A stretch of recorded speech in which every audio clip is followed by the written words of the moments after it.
Welcome back to the Gridiron Expert. I'm Connor Hibbett filling in for Alex as Alex just got married and is on his honeymoon. Congratulations to Alex. You can expect to see me on this channel for the next couple of weeks. Today, we're going to be discussing Army and Notre Dame. What a great matchup we have here. Army has been one of the most surprising teams in all of college football this season and has been one of the best and biggest storylines this entire fall so far. They rank #1 in the country in rushing yards, for total rushing yards this season. No surprise there. Their offensive line also ranks #1 in offensive line yards.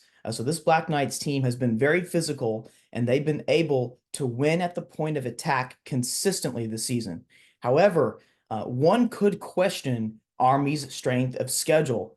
They haven't really faced anyone that great. The best team that they have faced up to this point is probably East Carolina, and that's a Pirate team who had their previous head coach now, and Mike Houston, be fired halfway through the season. The next best team that the Black Knights have faced this year is arguably North Texas, and that was just a couple of weeks ago, and we saw them struggle a little bit in that game.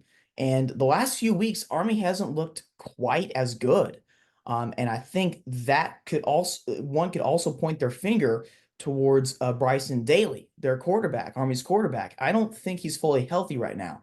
And of course, they're going up against the Fighting Irish, who have one of the best defenses in all of college football this season and have been very good on the defensive side of the football, especially under Marcus Freeman, their current head coach.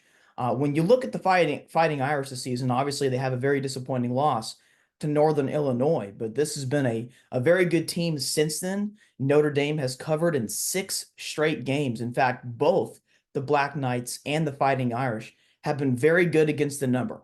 And the current spread is 14.5. And I'm sure there's a lot of people that are foreseeing a potential upset here for Army, believing in the Black Knights, believing in America here. But I'm sure there's also some people who are willing to question how good how good is Army because of their strength of schedule or lack thereof. And then you look at Notre Dame, again, they've been really good against the number here recently.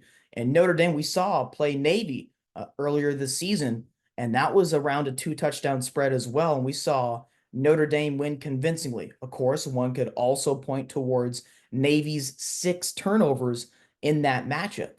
And when you look at Notre Dame, I think this is also an improved team from last season, especially on the offensive side of the football. I think Notre Dame this season, they are more multiple this season. They can beat you in more ways than they could in the past.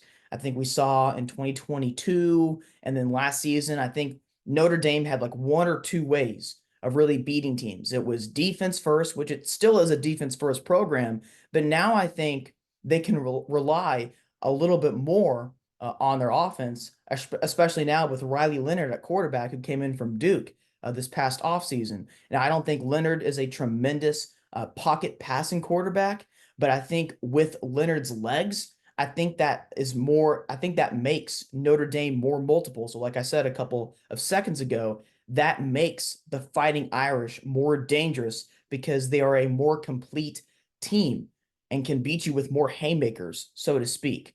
And so when you look at this game, you have quality of performance. The Army Black Knights, one of the biggest breakthrough stories in college football, against the quality of talent with Notre Dame, the team who had a preseason power rating in the top 10 coming into the year and have largely lived up to that since their loss to Northern Illinois. But because of that loss to NIU, who is likely not even going to play for the MAC championship this year, I think there's a lot of people who really question, in a similar way to Army strength of schedule, how good is Notre Dame? So yes, Notre Dame has been really good against the number here recently, but how good are the Fighting Irish? When you look at this matchup, it's going to come down to one thing. For Notre Dame, we'll look at a double take for each team here. So we'll do 2 things for Notre Dame and 2 things for Army. And for Notre Dame, it's largely one thing among those 2, and that's, can they stop Bryson Daly? If Bryson Daly is contained, Army is not going to win this game. Army has to play its A++ game, and Notre Dame, I guess in respect to what their expectation is and their quality of talent, is going to have to play probably their C+ or B- game. And when you look at the other take here for Notre Dame, The other thing that Notre Dame is going to have to do in this game is keep its offense on the field. They can't allow Army to control the pace of the game. That's what Army wants to do. So, yes, no matter how good Notre Dame's defense plays in this game, at least offensively for the Fighting Irish, they're going to have to extend drives. Army wants to play in a phone booth. That's what they are made to do. So, yeah, even if you contain Army's offense, which we saw North Texas do a couple of weeks ago, if you're getting off the field, if you are letting Army get off the field defensively rather quickly, you're still letting Army control the pace of the game. That's what they want to do, regardless of how many points or how good Army's offense does. If they're controlling the pace of the game, Army has you where they want you. So if you're the Fighting Irish, you got to keep your offense off the field, and then you can't let Bryson Daly beat you. On the Army side, here's the Army double take, so to speak. Army, offensively, they have to keep the chains moving and keep the Fighting Irish offense off the field. Army's best defense in this game is going to be its offense. We haven't really seen Army's defense, which currently ranks in the top 10 in most statistics because of that strength of schedule. We haven't really seen their defense get tested. I'm really interested to see how this Army, particularly in the back end of their defense, which is much younger this year than what it was last season. I'm very interested to see how the Black Knights ultimately defend the Fighting Irish when the Notre Dame offense is on the field. So if Army cannot get that Notre Dame offense off the field quickly, now the Black Knights are getting taken out of their game. They're not being able to play in a phone booth. So that second double take for the Fighting Irish kind of piggybacks, or this first double take for Army kind of piggybacks off of that second double take for the Irish. The second double take for the Black Knights, the first one again is for the first double take for the Black Knights is keeping its offense on the field. And the second double take for the Black Knights is getting off the field defensively and getting specifically forcing the Fighting Irish into long yardage situations on third down. We've seen Notre Dame the last couple of weeks, especially last week against Virginia, really struggle on third down. If Army's defense can do a really good job on third down and forcing 3rd and 6s, 3rd and 7s, 3rd and 8s, it gives them a higher percentage chance to play their style of defense, keep everything in front of them, which they've done such a good job of this year. Everyone plays their roles, everyone does their job, and gets Notre Dame off the field on third down. Army has a chance to win this game because of that style of football. So what I'm looking for in this game is, does Army's quality of performance outweigh Notre Dame's quality of talent? Because there's no doubt which team is more talented here, but which team is ultimately going to bring its A-plus game?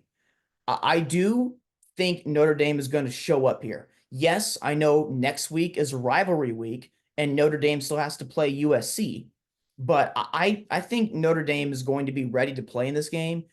We know Army is. I mean, this is essentially like their Super Bowl for the regular season, and Army's coming off of a bye week. Again, I'm not sure how healthy Daly is, but he's going to be healthier, at least than what he was against North Texas, coming off of the bye week. And then again, for the Fighting Irish, I think they're going to bring their A game here because Army is undefeated, 9-0. I don't think Notre Dame is going to sleepwalk in this game and overlook the Black Knights. So I think it'll be a really interesting game. And for me, in my opinion, I think Notre Dame is going to win at least by a couple of scores. I would be very surprised to see Army ultimately win this game. So I'm going to go with a score prediction of 38-13 Fighting Irish. I think Notre Dame covers the 14.5-point spread, which is a spread you can get at most sports books right now. I think Vegas is trying to get people to take Army with the 14 and a hook here. I'm not going to fall for it. I'm not sure if Notre Dame is going to beat Army by as much as they beat Navy, but I think Notre Dame is winning this game decisively. If Army covers this number, I wouldn't be completely shocked, but I would be shocked if Army ultimately wins this game. So once again, I'm going to go 38-13 Fighting Irish. I think the Notre Dame defense does a really good job containing this Army offense, and I think the Notre Dame offense moves the ball very well against an Army defense that really has not been tested thus far this season.